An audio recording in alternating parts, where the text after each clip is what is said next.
Just when you thought I was done, I get pulled back into the age of apocalypse. Thanks for joining me. My name is Daryl. I am the host of Read Your Comics, where I look at old comics that are classics and some that maybe aren't. And if you're a channel regular, you know that I spent 5 months going through the Age of Apocalypse, from Legion Quest all the way through X-Men Omega. I went week to week with those books coming out as if they were the new comic books of that week to celebrate the 30th anniversary of the event. But as I was going to put the whole event away in my short box, and I realized I had this parody book and thought, I've got to cover that one too. So I didn't even know that this book existed until probably 2 or 3 years ago. I was at a comic shop kind of just digging around, probably looking for like Marvel Comics Presents or something. And since this is titled Marvel Riot, it was organized in that box. And I pulled it out. I was like, what is this? I've never seen this before. I'm a big fan of What the and some of the parody books. I'm more into them now than I was back then. And I had never seen this before. So I didn't know like how recent this was or anything. And it turns out this came out just later in the year in 95, probably about 5 or 6 months after the Age of Apocalypse had wrapped up.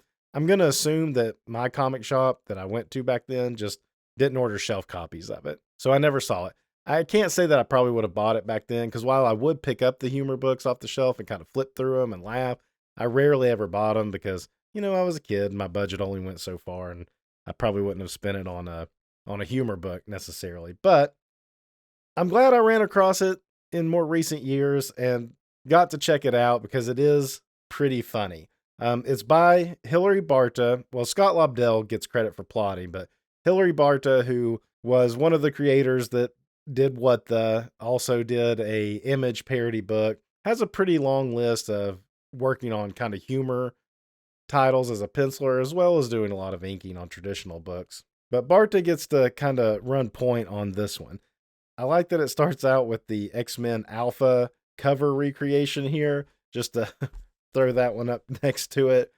And I was kind of even laughing about the call out here where, you know, it says a new world, a new beginning. But on this one, it's the way it's written, a new world, a new comic, same old jokes.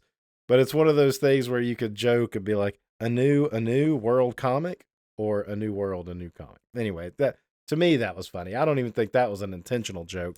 But it is covered in gags. I mean, you've got Iceman and his trail getting cut off by Sunfire, who's also being put out by the water of Iceman, as he's, look at his face as he's, you know, goes tumbling towards the ground. Wolverine and his cast that are signed by Scott and Jean with the hearts kind of coming up off of her. Expedient delivery from Quicksilver. It is a wraparound cover, just like X-Men Alpha was. Gambit's throwing frisbees, which I think is funny. Those would actually be kind of good weapons for him, I would think. You got Sabretooth pushing Wildchild. I like how they're all running off a cliff, too, which is kind of some meta contextual stuff for the whole Age of Apocalypse event anyway, seeing as how it ended in a big, like, nuclear explosion, and they were going to erase their whole timeline. Apocalypse as a clown.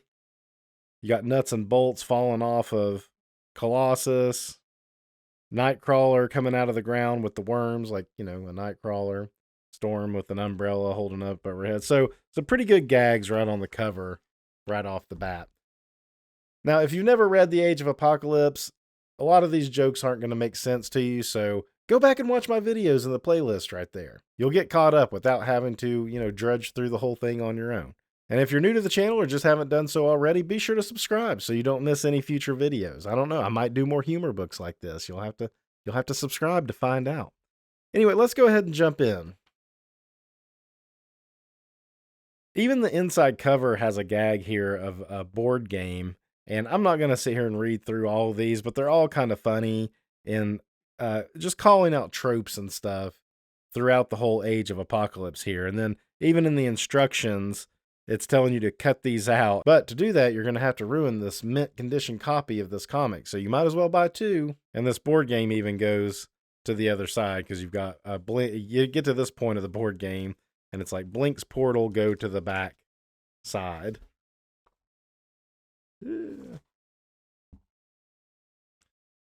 and it comes out the other side and goes around. And there's your nuclear holocaust at the end, not to be confused with the character Holocaust. So gags galore throughout this, and I'm gonna go through it kind of quick, so I'm sure I'm gonna miss talking about some of the ones. And gags galore through this, so I'm gonna go through it kind of quick. There's probably gonna be a ton in here that I'm gonna miss. So if you're a fan of humor books, I'm gonna go ahead and advise you try to track this one down. It's starting off just like X-Men Omega did. Look at the characters. You got Mickey Mouse. I don't know who that's supposed to be necessarily, but there's a Donald Duck. You've got Batman that says, "Hey, I've got a film career," and he's laying there dead. Plastic Man, who Barda already had done a series on in the past, pulling his tongue to help pull himself up. The Spirit, that Nexus. You've got one of the I don't think that's the Crypt Keeper, but it's one of the ones from EC. There's Punisher, Doctor Strange. You've got Swamp Thing, Ralph Snart maybe, Captain America, as he's like climbing up this pile of bodies like he did in the start of X-Men Alpha. That's supposed to be Snoopy. So, like I said, jokes galore throughout it. And one of the running gags throughout the whole thing is these name tags telling you who everyone is. Like Morph, he's the Brick. Storm pointing out that she didn't really have much to do in the event. I'm the leader in the regular continuity, and here I don't get any dialogue. Plus, I get the worst hair in the whole crossover. So I even commented on how Storm didn't do a whole lot throughout the whole event. She had a couple of quick moments, but yeah, Storm is kind of the main character almost of X-Men. She's a team leader, and in this Age of Apocalypse, I wouldn't say sidelined her, but just didn't utilize her very much. You've got Blink asking why all the women are always standing in the same pose or virtually the same pose, and they kind of are. Even Jubilee. Gambit's licking her foot. And I guess this is Scott Lobdell here is who this is supposed to be, saying, "Come on, babe. I can make you a star. Look what I did for the X-Men, Wolverine, El Tigra." And Quicksilver, he does appear, but a lot of times when they're showing his name tag, he's always kind of running off to the side. He's always kind of running off panel. Throwing down some Excedrin as they try to explain what's going on and the continuity of everything and how it's making his head hurt. And then they're just describing, what it's about with Xavier being dead. They're like, "Charles, Xavier, who?" Like, they're like, "Huh? Who's that?" And watch the little icon on Magneto's helmet, how it changes. Well, I guess it's a horseshoe. Maybe it changes per page. But where's he going? To discuss strategy with the marketing department? "I'm going to agonize internally, okay?" And in here he points out that this whole thing is Magneto basically deciding that I'm going to end this universe because I was told or saw a vision from a stranger's mind that the other timeline is a better place. So I'm not going to consult anybody. I've already made up my mind. I must destroy this world, which is kind of funny because Magneto's the hero, but then when you put it in the context of his whole goal is to destroy the world, the Age of Apocalypse. And here's his convoluted plan. And there's all kinds of gags here about like, which one are we? Are we the X's or the O's? Like, what are we doing? There's this thing, changes to V8. There's your gag with Morph again. He's a dust cloud. Expletive deleted. So just all kinds of like little stuff in there. Here's Apocalypse, and this is Apocalypse action figure. So pointing to like the marketing of the whole thing. Apocalypse kind of making a similar gag or about the decision he's making, similar to what Magneto was doing. Like, I'm not going to consult anybody. I've made my decision to destroy the world. Here's your one shot of Wolverine. And he says, "Are you out of your minds? I'm the biggest character in the entire X universe, and all I get is one freaking subplot panel." Which I think that is what he got over here in this, was just like, he's featured on the cover of the front, but it is just like one page of him and Jean getting information from a agent of Sinister or whatever. Like a Cyclops reading a 3D book. If you look, kind of there's a blue on the other side of his visor. And here Sinister is trying to tell him like what his plan is, and they have Cyclops acting like just kind of a bro, like, "Cool, man. I get to be in charge. Awesome. I like being a villain throwing bricks off a bridge." Here you got Iceman coming out of the refrigerator. Here's all your name tags again. And then when they take off to go do their things that Magneto sent them off to do, name tags kind of flop down. Pretty funny. Now it's getting into like some of the books, right? So this is Generation Next, and I gotta admit, Barta does a pretty good job of cartoonizing what Chris Bachalo did, but then also making fun of Richard Starkings and Comic Craft lettering. So you've got the huge lettering on the page, and it says some guys did everything else, but this is all Richard Starkings and Comic Craft. And here they're like, I can't see around these letters and blah blah blah. And Page Guthrie says "ah" instead of "I," so they're like, "ah, I." Always a sure sign of authentic Southern dialect in a comic. 2 cents worth, editor. And as someone with a Southern dialect, I can attribute to that. So anyway, as I was saying, lots of big word balloons with lots of words in it. And they're kind of making fun of that. They kind of joke about the whole subplot of the book, the whole thing with Quietus and Sugar Man, and they even make fun of the names that they're coming up with. The Marvel Universe has run out of cool names for their characters. Come on, Quietus, Sugar Man? Imagine how I feel. I'm like, dig we must, going up into his nose with some of his arms. Patented Chris Bachalo close-up of an eye with a reflection in it. And they show Colossus, who's going to go back to save his students, saying, I must. And she's like, hey, but the door's back this way. So when he goes in, and you see one of the creature things saying, like, we were following you right up to the part about Charles Xavier dying. No, not another recap.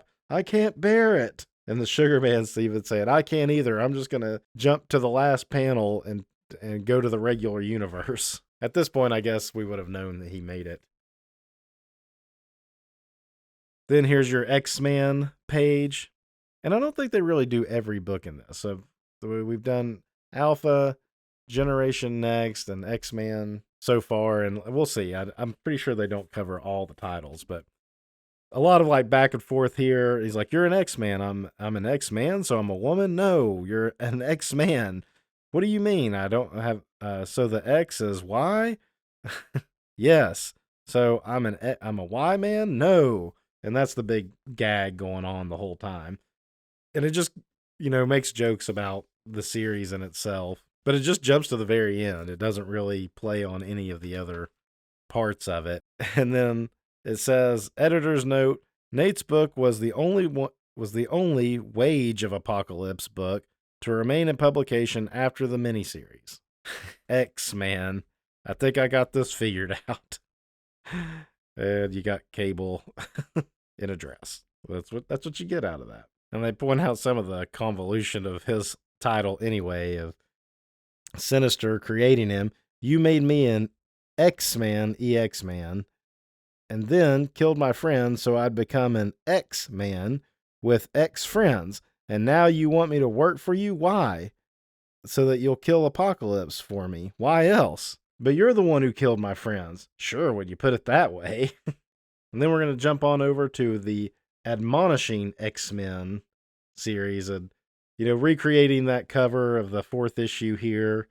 This looks more like the Terry Dodson stuff than the Joe Mad.